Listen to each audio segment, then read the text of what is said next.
Hello everyone and welcome to JavaScript पाठशाला। तो आज हम लोग कैरी फॉरवर्ड करेंगे जो हम लोग ने वीडियो बनाया था बेसिक ऑपरेटर्स के ऊपर। तो आज हम लोग जानेंगे असाइनमेंट ऑपरेटर। ठीक है, तो असाइनमेंट ऑपरेटर क्या है?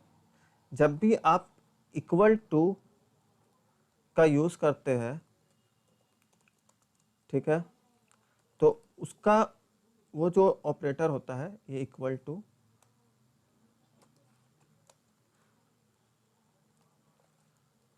तो ये है आपका असाइनमेंट ऑपरेटर। ठीक है, तो ये आप यूज़ कैसे करते हैं? ये बेसिकली हम लोग ने पहले वीडियो में देख सकता है a equals to 1, b equals to 2। तो ऐसे करके आप इसको यूज़ कर सकते हैं, लेकिन इसमें एक आप कॉम्प्लेक्स तरीका भी है जो आप जावास्क्रिप्ट में यूज़ कर सकते हैं। जैसे कि मान लीजिए हम लिए एक वेरिएबल c, उसमें हम 3 माइनस a इक्वल्स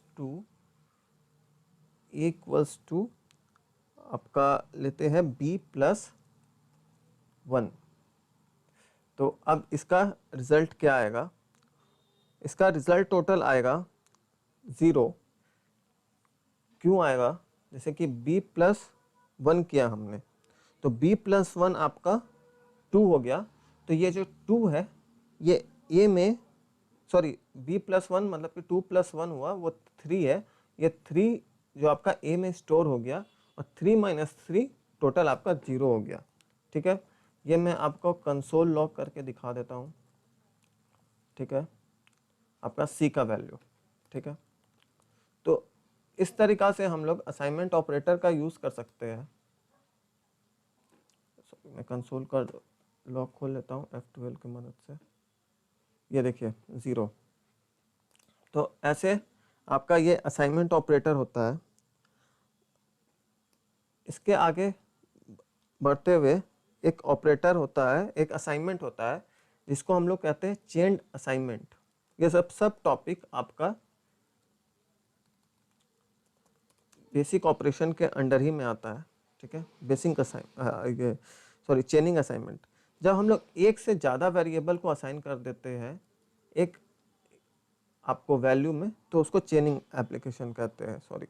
जैसे कि हम यहाँ पे a equals to b equals to c equals to 2 plus 2 किए, 2 प्लस 2। तो अब इसका रिजल्ट क्या आएगा? अगर मान लीजिए हम लोग तीनों को प्रिंट किए, a comma b comma c को, तीनों को अगर हम लोग प्रिंट किए तो देखते हैं इसका वैल्यू क्या आता है। तीनों का वैल्यू देखिए 2 प्लस 2 यानी 4 आ गया। तो इस तरीका का जो ऑपरेशन होता है तो उसको चेनिंग असाइनमेंट कहते हैं। अब जैसे कि आपका हुआ, अब हम लोग जानेंगे मॉडिफाई इन प्लेस।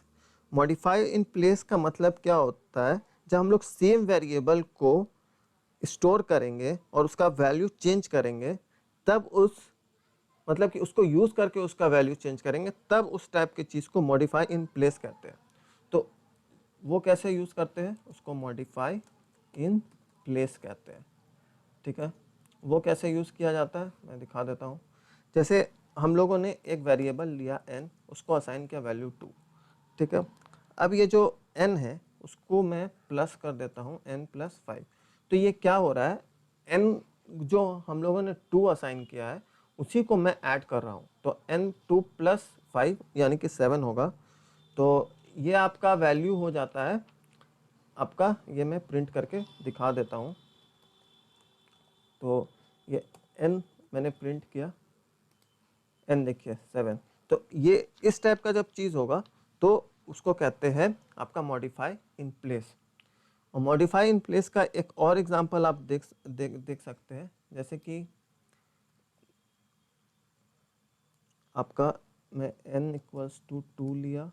ठीक है, 2 लिया, उसके बाद मैं n प्लस इक्वल्स टू 5। ठीक है, अब ये जो प्लस इक्वल्स टू 5 इसका मतलब क्या है? इसका मतलब ये है कि आपको इसका मतलब मैं तो इसका मतलब हुआ आपका n equals to n plus 5। तो ये आपका शॉर्टकट है कि आप ऐसे लिख सकते हैं, ठीक है। ये जो हम लोगों ने ऊपर लिखा है वो ये सेम इसका शॉर्टकट हो जाता है, ठीक है। तो अगर हम लोग इसका भी रिजल्ट प्रिंट करेंगे तो वो सेम ही होगा, जो कि है आपका 7। ये देखिए, ये अभी भी 7 ही आया, ठीक है। तो ऐसे आपका वैल्यू स्टोर होता है मॉडिफाई इन प्लेस में, ठीक है। अब हम लोग इसके आगे जाएंगे और एक कॉम्प्लेक्स इसका तरीका देखेंगे। मान लीजिए इसको मैंने लिया 3, ठीक है। अब 3 लिया तो अब मैं क्या करूँगा, n multiplied equals to 3 plus 6 किया, तो इसका वैल्यू देखते हैं क्या आता है। आप लोग भी गेस कीजिए क्या आना चाहिए। तो इसका आया 27। एक चीज़ था, हाँ, जब भी जावास्क्रिप्ट में कोई भी ऑपरेशन होता है, अरिथमेटिक ऑपरेशन, तो वो राइट से लेफ्ट की ओर जाता है, ठीक है। तो मान लीजिए यहाँ पे हुआ 6 प्लस 3 आपका 9 हुआ, और 9 इंटू 3 आपका 27। तो ये ऐसे ही परफॉर्म किया, ठीक है। ये आपका हो गया मॉडिफाई इन प्लेस का। अब हम लोग जाएंगे इंक्रीमेंट और डिक्रीमेंट ऑपरेटर के ऊपर। Increment and decrement operator. Increment और डिक्रीमेंट ऑपरेटर कैसे यूज़ करते हैं। अगर इंक्रीमेंट रहा तो उसको ऐसे प्लस प्लस करके ऐसे दिखाते हैं। अगर डिक्रीमेंट रहा तो माइनस माइनस करके ऐसे शो करते हैं, ठीक है। ये क्या होता है, जब भी वैल्यू को एक कदम ऊपर या एक कदम नीचे करना रहता है तो हम लोग इसका यूज़ करते हैं। तो मान लीजिए एक हम लोग काउंट लेते हैं, काउंट इक्वल्स टू 1, और हम लोग काउंट को प्लस प्लस करके ऐसे लिख करते हैं और इसे कंसोल डॉट लॉग करते हैं। तो इसका वैल्यू आ जाएगा आपका काउंट का यहाँ पे 2।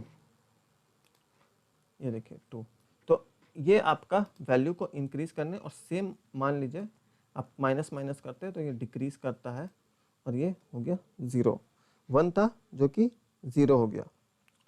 एक और चीज़ बता दूं आपको, जब भी आप इंक्रीमेंट और डिक्रीमेंट ऑपरेटर का यूज़ करते हैं तो वो एक वेरिएबल में असाइन होने के बाद ही यूज़ हो सकता है।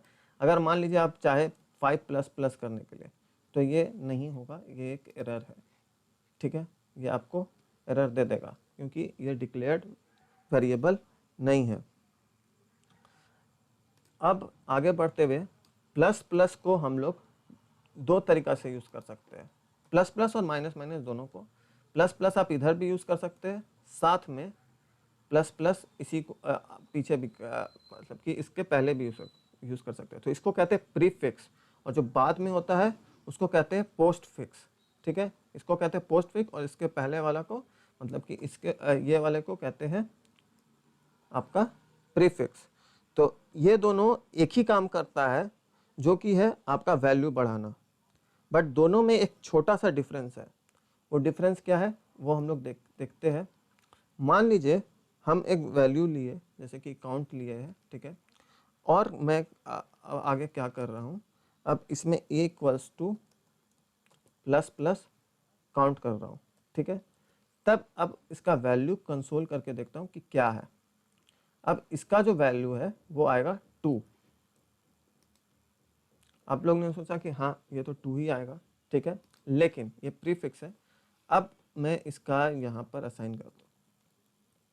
अब यहाँ पे वैल्यू क्या आएगा, यहाँ पे वैल्यू आया 1। अब ये क्यों, दोनों में तो प्लस तो हो ही रहा है, लेकिन प्रीफिक्स में क्या है, प्रीफिक्स में वैल्यू पहले प्लस होकर के आपका यहाँ पे असाइन हो गया है, लेकिन काउंट प्लस प्लस में ये बाद में आपका ऐड हो रहा है। तो ये है इसका छोटा सा डिफरेंस, ठीक है। तो लेकिन अगर आप दोनों को एक साथ कीजिएगा तो दोनों का वैल्यू जो है सेम ही आएगा।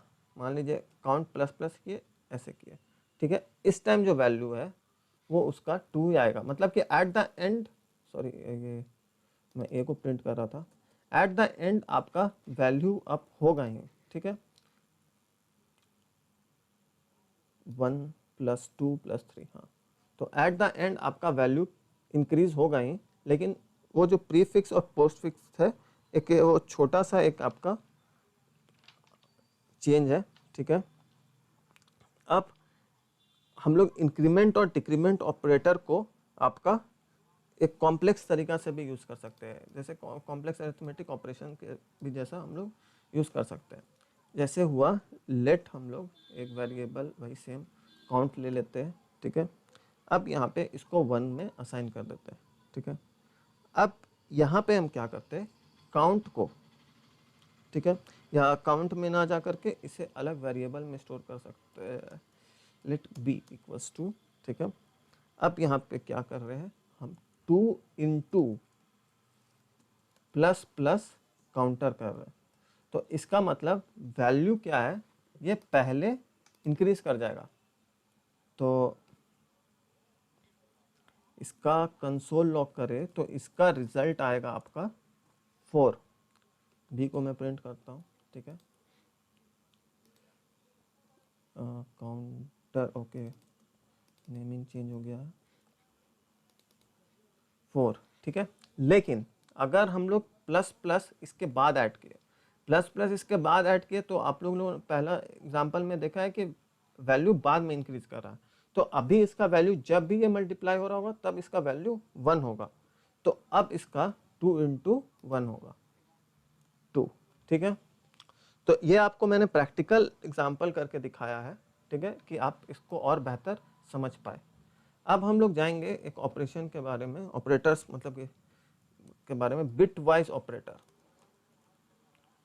तो बिट वाइज ऑपरेटर काफ़ी तरीका के होते हैं, जैसे आपका एंड हुआ, इसको आप एक जगह लिख ले, एंड हुआ, तो एंड आपको डिनोट होता है ऐसे, ठीक है। सेकंड और हुआ, एंड और जावास्क्रिप्ट में बहुत ज़्यादा यूज़ होता है, मेनली यही दोनों यूज़ होता है, बाकी कुछ उतना यूज़ नहीं होता है। आपका जॉर हुआ, ये सब मैथमेटिकल ऑपरेशन है, ये सब क्या करता है कि 32 बिट में आपका चेंज कर देता है, जो भी आपका आर्गुमेंट हो उसके बाद उसको हैंडल करता है। सेम आपका नोट हुआ, ये डिजिटल लॉजिक के एक इंजीनियरिंग में सब्जेक्ट है, या 11th-12th में भी रहता है ये सब्जेक्ट, तो ये आप देख सकते हैं, बेसिक ऑपरेशन है, नैंड नॉर गेट ये रहता है आपका, लेफ्ट शिफ्ट भी रहता है, ये आपको कुछ अलग है, ये आपको बाद में इंजीनियरिंग में बताया जाता है, लेकिन ये सब का जावास्क्रिप्ट में उतना यूज़ नहीं होता है। तो मैं बस आपको ये दिखाना कि ऐसा ऐसा भी चीज़ है कि आपको किसी दिन ये अगर आप लोग देखें तो ये कुछ नया ना लगे, ठीक है। तो ये सब बिट वाइज ऑपरेटर है।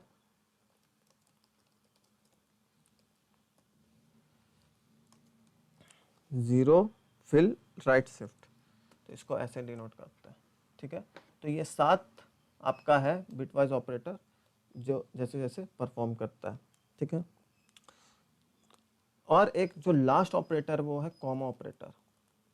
कॉमा ऑपरेटर एक सिंपल ऑपरेटर है, इसको आप लोगों ने पहले भी देख चुका है मुझे यूज़ करते हुए। ये आपका जैसे कि मैं console.log डायरेक्ट लिख रहा हूँ, कोई भी आपका वेरिएबल ना दे करके, तो मान लीजिए हम लोग 1 + 5 किए, ठीक है, और साथ ही साथ 3 + 2 किए, तो ये जो कॉमा जो बीच में यूज़ हो रहा है ना, वो होता है कॉमा ऑपरेटर। तो यही था बस बेसिक ऑपरेशन के बारे में आपका टोटल वीडियो। आपका ऑपरेटर मेनली मैं हर एक पार्ट कवर कर लिया, लेकिन बिट वाइज ऑपरेटर थोड़ा कॉम्प्लेक्स हो जाएगा, इसलिए ये बेसिक ऑपरेशन में नहीं कर रहा हूँ, ये बाद में वीडियो डालूंगा इसका। So all of you, thank you and have a nice day. और वीडियो को लाइक और सब्सक्राइब ज़रूर कीजिएगा, और कमेंट भी अगर आपको कोई प्रॉब्लम हो, और ना भी हो तो भी आप कर सकते हैं। Thank you.